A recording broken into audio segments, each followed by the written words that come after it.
We just had the final Divisional Cup before FNCS starts in 3 days, and it was the most ridiculous finals ever. The entire top 5 were all contested. It was just insane. We had Pixx and Merstach come out on top. I'll break down how they won, who else did well, who struggled. Let's get straight into it. Let's start off with the winners. Pixx and Merstach have proved all the doubters wrong. About 2 weeks ago, I made a video going over all the winners and losers from the off season, and both of these guys were in the losers category. They've both really struggled throughout the last few months. You had Pixx, who has been constantly bouncing between teammates. I'll throw a list up on screen now of all the different people he's been playing with. You've got Merstach, who up until yesterday had only made one Divisional Cup this chapter. He didn't look good with Tayson, he didn't look good with Vanya, he didn't look good with Queasy, but when the time is right, when FNCS is only a few days away, he has hit form. And look, I'm someone that values the off season a lot more than the average Fortnite fan. I think we should be giving way more credit to the teams that have done really well over the past 6 months.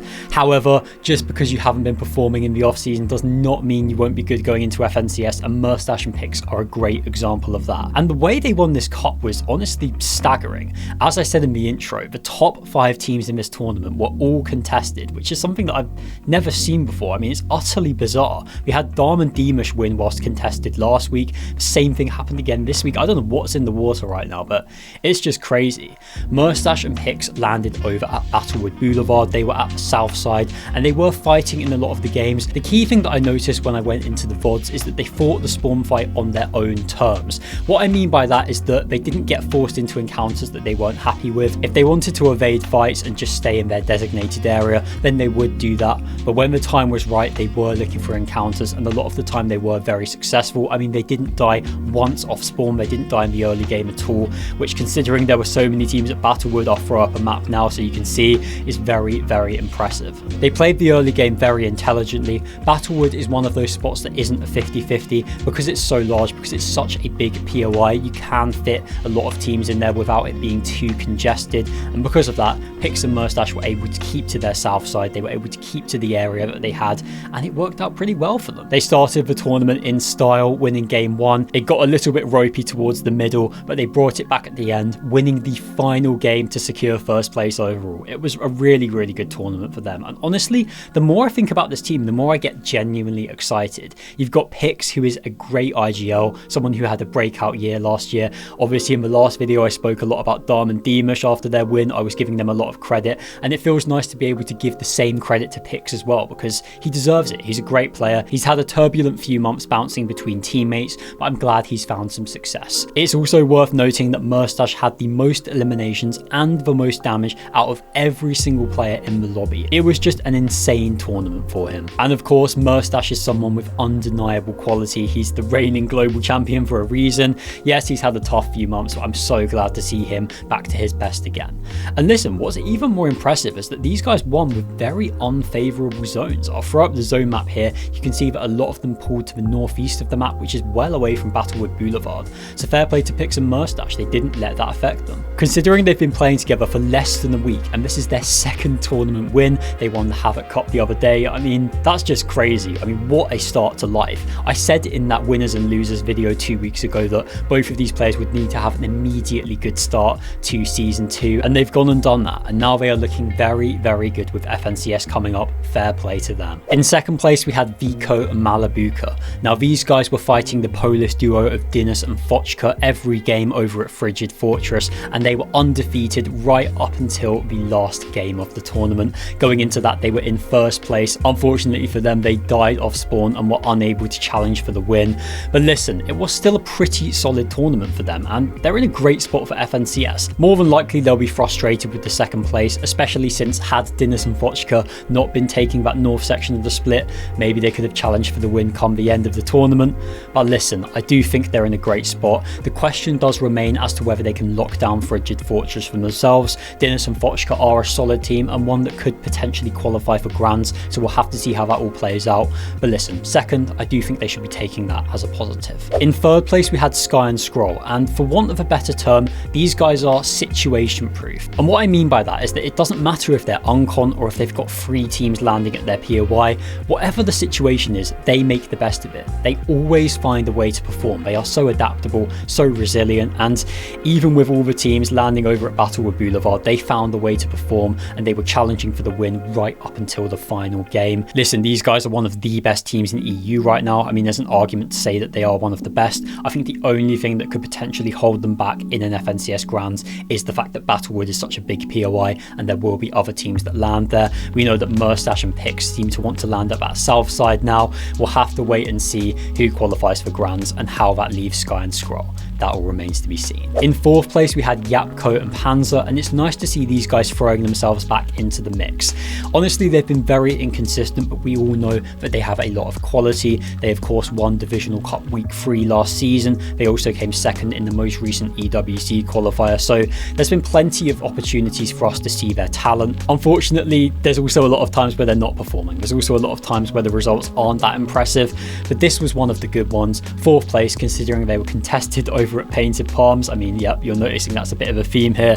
It is nice to see them getting a result because we do want to see all the top teams looking good for FNCS. In fifth place, we had Shark and Teeny.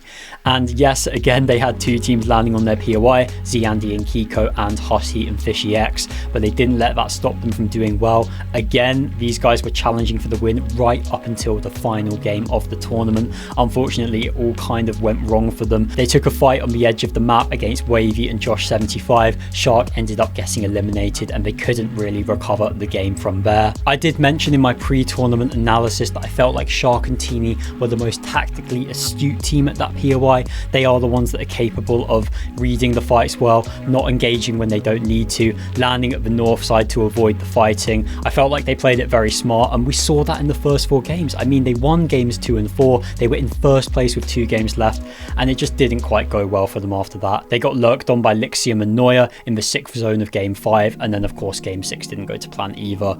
But listen, when you're contested by 2 teams, these are the sort of things that can happen, and I still think we need to give Shark and Teeny big credit for managing a 5th despite those circumstances. Should they be able to get Wonky Land uncontested in the grand finals, then they are a serious contender to win. In 6th place, we had Acer and Podosai, and this is one of those teams that I do think will be able to qualify for the Summit Land. They've shown that they have quality enough times. It's just about breaking into that top 3, into that top 5, but they do need to start breaking into those higher positions in order to be perceived as one of the top teams. In 7th, we had iDrop and Marius, a team that started the tournament terribly. They died twice off spawn to Tayson and Ghost, who were surprise contesting them over at Squibbly Shores. That left them in dead last place. But listen, they really turned it around after that. They then managed a 3rd and a 4th place, and honestly, in the end games, they looked very good. I mean, this is the thing with iDrop and Marius. They've been contested in basically every single grand finals that they've qualified for, which has meant that we haven't really got to see what their ceiling is. We haven't been able to see them string a set of consistent results together, so they're very much an unknown quantity going into FNCS. I mean, on paper, the team looks great. Marius is now on 0 ping as well, so he is going to be looking primed up in these cups. And listen, these are guys that we do need to be looking out for come FNCS. 7th place, very solid for them. In 8th place, we had Focus and Thomas HD. Yet again, it's a week where they don't look bad. They're still inside the top 10, but they're also not challenging for the win, which is where you'd like them to be. I will say, yes, they've been moaning a lot about the zones lately, but this week I'm going to make an exception for them because with all of those northeast zones, it really did not suit them over at Ripped Tides. It's very difficult to challenge for the win when you're having to travel so far in every game. So I think Focus and Thomas HD did pretty well considering the situation. Yes, they'd have wanted to break into at least that top 5, but they're inside the top 10 and they're still looking great for FNCS. In 9th, we had Nebs and Nathan. These were one of my outside picks to do well. I didn't quite fit them into my top 10, but I did still feel like they could have a good tournament. Last week, they were contested over at Humble Hills, and when they got off spawn, they looked excellent. They were making it to the end of like practically every end game, and they started this tournament in much the same way. They were 2nd around the middle point. Unfortunately, the last 2 games, it all just kind of came apart and they dropped into 9th. It really should have been a much higher finish for them because they did look good throughout. Rounding out the top 10, we had the Polish duo of Pahawa and Matchak. Definitely not a team that I expected to finish this high, so big credit to them. And before I get into the teams that struggled, I have to show you this 1v2 clip. Alba taking out Sharkantini. She played this tournament with Flobby. 27th wasn't exactly the result she would have been hoping for, but she is looking really, really good at the moment, and I do believe this is going to be the year she makes a grand finals. I genuinely think she has a great shot of making these season 2 grands. She has looked very good during the off season, and this clip is just a bit more evidence of that. Now, you'll definitely notice that there were some big names missing from that top 10, and of course we did have some teams that didn't have the best performances. Mr. Savage and Velo struggled throughout the whole tournament. They finished in 42nd place, and I think we can put a lot of this down to their split because it's really bad. Let's just be honest, it is a dreadful spot on the map. They've got so many teams surrounding them. They were just getting put into situations left, right and centre. They were getting fought by a lot of the teams. I don't think we can even call it griefing. I think it's just the nature of that area where, because it's quite weak, because the split is so big, it's very likely that one of the players can get lurked on. We did see that happen in a game. Savage got taken out by a team. Velo was left as a solo. That's just one of the risks you run when you're landing at a split drop, and honestly I feel like Velo and Savage just need to challenge for a better spot on the map if they want to start having better tournament results. And we saw that based on the placements of the teams that landed there. You had Khan and Faded Pigeon only managed a 31st, Afexi and Della in 45th, Shura and Repairs in 47th. So clearly that portion of the map not having the best tournament as a whole. So it's definitely not something that's exclusive to Savage and Velo. I mean, in my last video I literally spoke about how I felt like Velo is the perfect option for Mr. Savage. I have so many high hopes for this duo in terms of the fact that Savage can now lead as he wishes and Velo can support him, can be loyal as a fragger, and I don't think we should be letting this tournament discourage us from the fact that this is clearly an exciting duo, one that can do well in the future. Yes, they struggled yesterday, but so did all the other teams that land at this area. I just think they need to reset, go again, and I'm sure they're going to be fine. Chap and Flixie came in 13th place. It's not a terrible performance from them, but again, just not challenging for those top spots like you would expect them to be. I really like that mountain spot. I feel like it's pretty strong. Yes, it's not as strong as last season, but I definitely wanted to see a bit more from Chap and Flixie over these past few weeks. We had Dharm and Demush in 17th place. Now they of course won last week whilst being contested over at Tip Top Terrace by Twek and Mydro. In that tournament they didn't lose the off spawn fight once. This time it was a little bit more balanced. Dharm and Demush only got off spawn in 3 out of the 6 games, and to be fair to them, they did well in those games. They made the most of their opportunities. They were even able to win game 3, but because they didn't have that dominance over Twek and Mydro, they were unable to defend their crown. In 19th we had Chino and Pablo Wingu, and I really expected a lot more from these guys. Yes, I know they didn't get into game 2. I know they only played 5 out of the 6 games, but they had so many zones go to near them at Sandy Split. I mean, they had that whole POI uncontested as well. They had the most favourable situation out of any team in the lobby, and 19th just isn't where I'd like to have seen them. And listen, I'm not concerned about these guys at all. Take a look at this stat. You can see that Chino and Pablo are one of only 3 duos to qualify for every Divisional Cup and EWC final this chapter, which is an enormous achievement.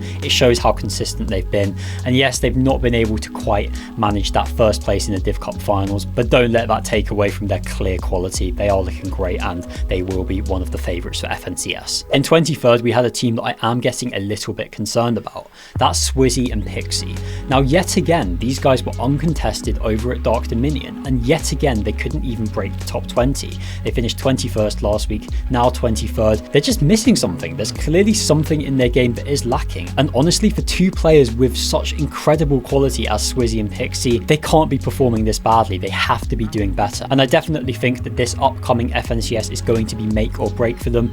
And it's a weird one because I also wouldn't be shocked if they just turned up and like won FNCS or something like that, because they have so much quality. That's definitely on the cards, but it's fair to say that the last few weeks haven't really filled me with much hope.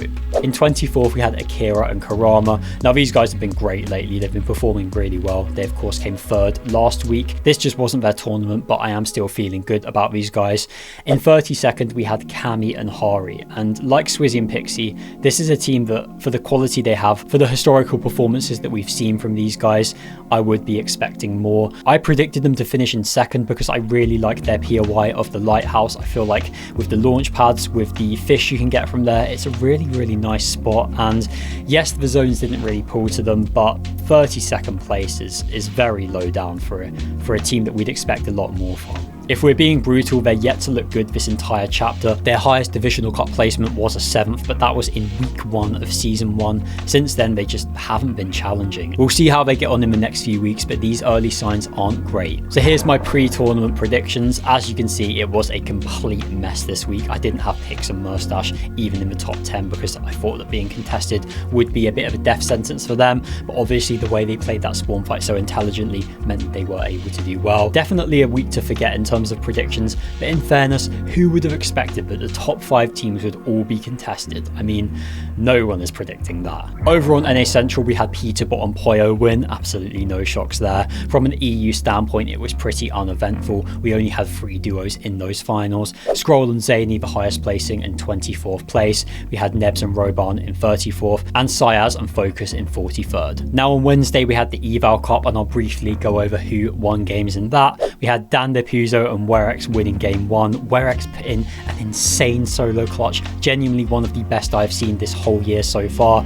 And then in game 2, Focus and Thomas HD won, and Focus put in one of the best solo clutches that I've seen for this entire year. I mean, we had 2 games with back-to-back world-class solo clutches. It was great viewing. We then had Chino and Pablo win game 3, and Crystal and Act win game 4. It was honestly a really good tournament. Because it was the April Fool's update, the finger guns were in it, so it was a little bit of an interesting meta, but it was pretty fun for a one-off cup, and I genuinely really enjoyed it. But look, big credit to Werex and Focus. They both looked so good during those clutches. Dan Depuzo and Werex are actually a really exciting team. They of course won the divisional cup opens. They didn't do too well in finals, only managing an 18th place, but listen, they are still looking very bright. Big credit to these two because those clutches were so good to watch. We've had some duo updates too. Dew is now playing with Cantry. That is the most 3 days before an FNCS team that I've ever seen. We also have Calais Jr. looking for a teammate, as is Bimbo, so there will still be some switches coming into FNCS on Monday. Subscribe to the channel to stay up to date with everything that happens in EU. Thanks for watching, see you in the next one.